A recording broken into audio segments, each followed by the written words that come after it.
Muli sa araw na ito, no, ay hatid sa inyo ni Kuya Sam o ni Brother Sam ang mahalagang kaganapan dito sa aking FGG Sari-Sari Store, no, kung saan atin siyang gagawing FGG Story Night, no, para gabi-gabi tayo ay mayroong mga istorya, no, at gabi ay atin napag-usapan yung planning, ano, about sa pagbi-business, no, ng small business lang na katulad nito na tindahan ay malaking bagay po, magiging malaking bagay para makatulong, no, sa ating tahanan, sa pang-araw-araw na pangangailangan at sa ating komunidad, no, na nasasakupan, no, yung mga kapitbahay natin na hindi sila hirap sa kanilang pamimili, no, na hindi sila labas ng village para mamili at gumastos pa ng mga pamasahe.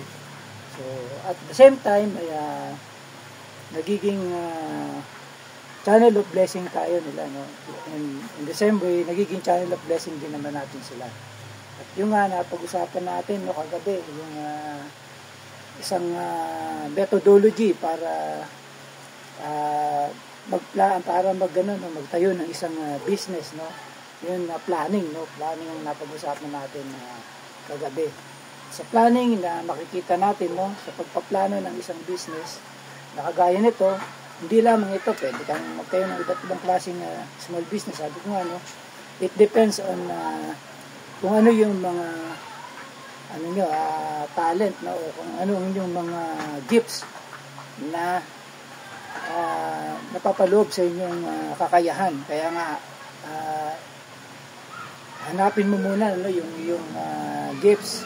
Una kong inaano sa inyo ay i-consulta nyo kay Lord muna, kayong mag-asawa, kung ano ang pwede nyong gawing business, no, habang ang inyong mga asawa ay nasa abroad, no, working abroad, especially sa mga OFW, no, na katulad ko, na magamit ng kanilang pinaghirapan sa tamang paraan, no, mai-invest ang kanilang perang pinaghirapan sa tamang investment, hindi malustay ito sa kung ano pa man, pamamaraan. So kagabi ay ating napag-usapan nga yung planning, no. Sa planning meron tayong 5 aspeto, no, yung consultation, strategy, budget and expenditure, location, at saka yung profit, no. So yun yung mga aspeto na ating napag-usapan. Ngayon naman, kapag na-plano mo na siya, no, na i-establish mo na yung business, na i-consult mo na, no, na kayo mag-asawa, ay ngayon na ang implementation. So ang ating keyword naman ay implementation.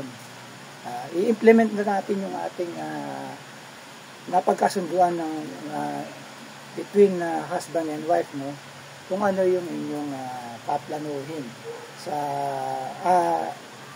kung ano yung inyong i-implement na business. At sa implementation, meron tayong 3 scope, no, sa implementation.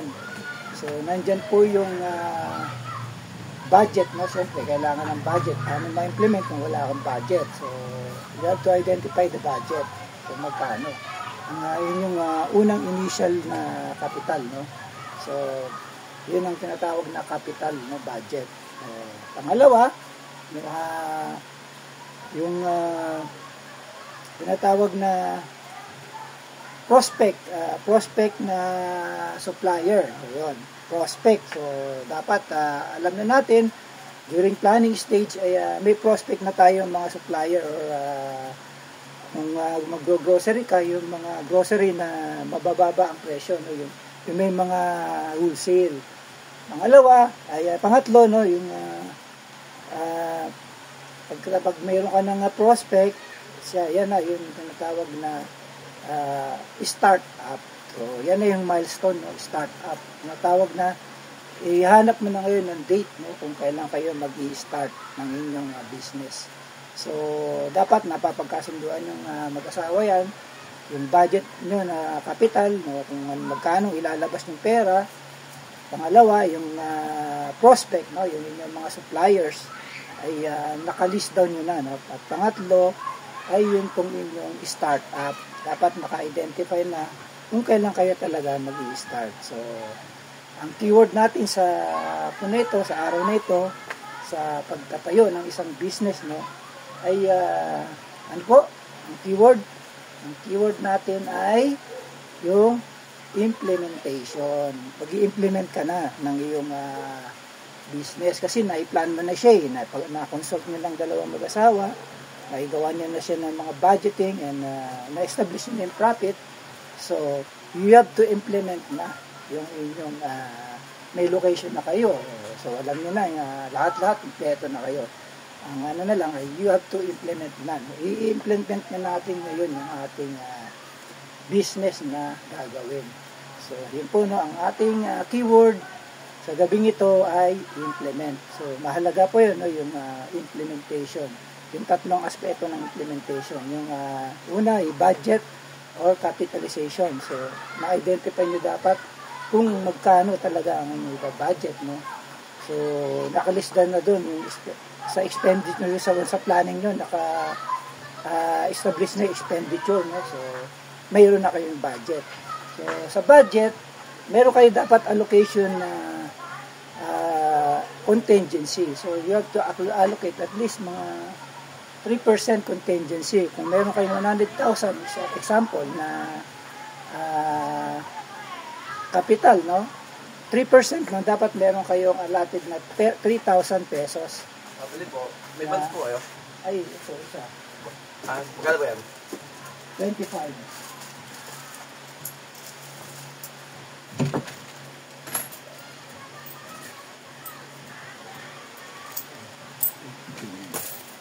So, thank you. Thank you po. So, ayun, no, i-establish mo ngayon yung contingency. Dapat may contingency ka kasi sometimes mayroon tayong na-overlook na budget, no. Mas maganda siguro 5% para malaki-laki ang yung contingency. Anyway, yung contingency naman yun is in emergency lang, no, kung kinapos yung allotted budget. So, yun. At yung so, identify nyo na yung mga pamimilihin yung sa budget na nakalagay na. So, yung prospect, no, yung suppliers. So, dapat na-contact nyo na yung mga suppliers o yung mga sa grocery na papasukin nyo. O kung mga food naman, no, alam nyo na kung saan kayo kukuha ng mga ingredients, yung mga meat na mas mura, no, yung mga processed food, no, frozen food, yan. So, mahalaga yan, no, kung mga milk tea naman, no, mga shake, so alam nyo rin kung saan kayo kukuha na mas mura. At ang pangatlo, sinasabi ko sa inyo ay yung startup, yan. So sa startup, yun ay pinaka-milestone date mo, na start date mo. So dapat alam nyo na kung during that time, yung pagpa-planning stage, ay na-identify nyo na yung inyong start date ng inyong pagbubukas ng inyong business, no. So sa startup, ano bang mga kailangan? Siyempre, meron kayong ipag-prepare niyo yung inyong business. So magkakaroon kayo ng inauguration, no. So kung ano man ang inyong religion, yun, kailangan mo nang ipag-pray ang inyong business. At magkaroon kayo ng tawag dito, inaugural, no, ribbon cutting. So yun, mahalaga po yun para sa inyong memorabilia ng inyong pag-i-start. Kami po ay nagkaroon din ng prayer, no? Pray over namin muna itong tindahan bago po namin ito binuksan. Plinaning po namin muna ito maigi. Gumawa kami ng mga strategic system. Naghanap kami ng mga buyer, supplier, mga pamilihan. At plinano namin yung date ng start, which is April 1st, no? I-start up namin ang aming business na ito na sari-sari store. So, ayun, no? Sa araw na ito, natutunan natin ay ang keywords na implementation. Implement. So, you have to, after planning everything, implement mo na siya. So, diyan na papasok yung inyong pag-uumpisa ng business. So maraming salamat at naway nabigyan ko kayo ng kahit konting points no sa pagbi-business. Kayo na patuloy kong ini-encourage, mino-motivate no yung mga asawa diyan no nasa tahanan lang no at may mga asawang abroad no. Huwag tayong pa-left behind, sinasabi ko lagi ano. Ngayon ay millennial year na no at talagang pabilisan na ngayon aggressiveness. Kaya nga sabi ko may unang mga tinapik natin previously, mga aggressiveness, motivation, mga gano'n, sa mga pagtatayo ng business. Para hindi tayo ma-left behind, no? Baka meron tayong mga kaibigan, no? Na mga kabatch natin, no? Nauna na pala sila. At sasabihin natin, sayang, hindi tayo nag-business. Ang yaman na ni ganito, ni ganon. Tayo, ito pa rin, nandito nangungupahan pa rin. No? So, mga ganon, no? Mga ganon case. So, sa akin, isang lesson learned yan, no? Bilang ex-OFW, no? Na hindi ko masyadong na budget, no? Na tawag dito yung aking finances. But I thank God dahil may 15 years nakapagpundar din kami ng ganitong bahay sa kasasakyan, no? At small business na ganito. So naabot man ako ng pandemic, nawalan ako ng trabaho at nahihirapan ng maghanap ng work dahil hindi na tayo tanggapin dahil sa edad ay hindi na tayo hahanap tayo ng ibang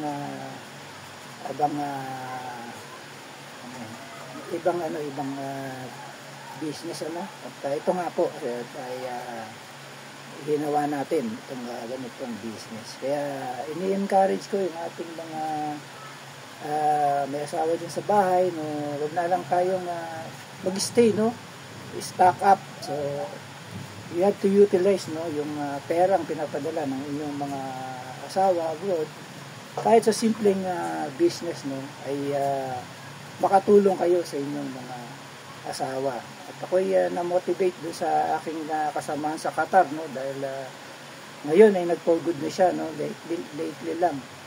Pero bago siya nag-for good, yung kanilang small grocery and small sari-sari store na kanilang binil 10 years ago, no, ay ngayon isang napalaking grocery. Katulad na siya ng tawag dito yung mini mart, no, katulad na siya ng mga Alphamart.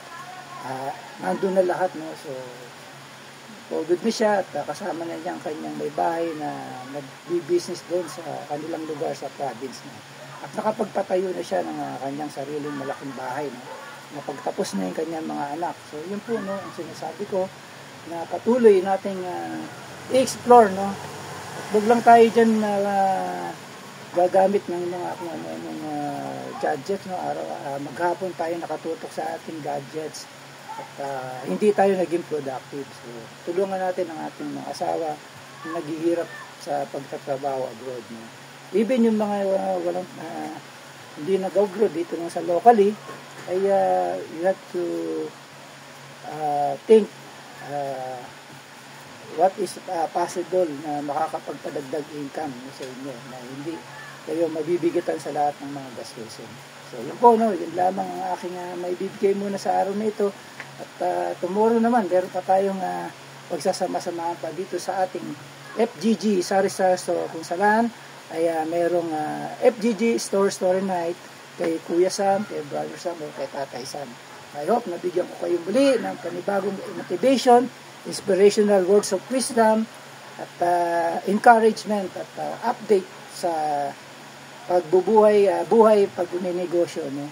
At nabigyan ko kayo ng magandang ideas. Bukas may panibago na naman tayong words of wisdom. Abangan nyo po yan. At ngayon, recap lang po ang ating words of wisdom ay ang keywords, yung implementation, no. Sa implementation, may 3 tayong step. Una, yung identify budget and capitalization. Pangalawa, yung prospect, suppliers, and deliveries, yung mga deliveries natin. At pangatlo ay yung startup na. So, yun lamang po mga katindahan. At maraming salamat at nabigyan ko kayo ng bagong idea.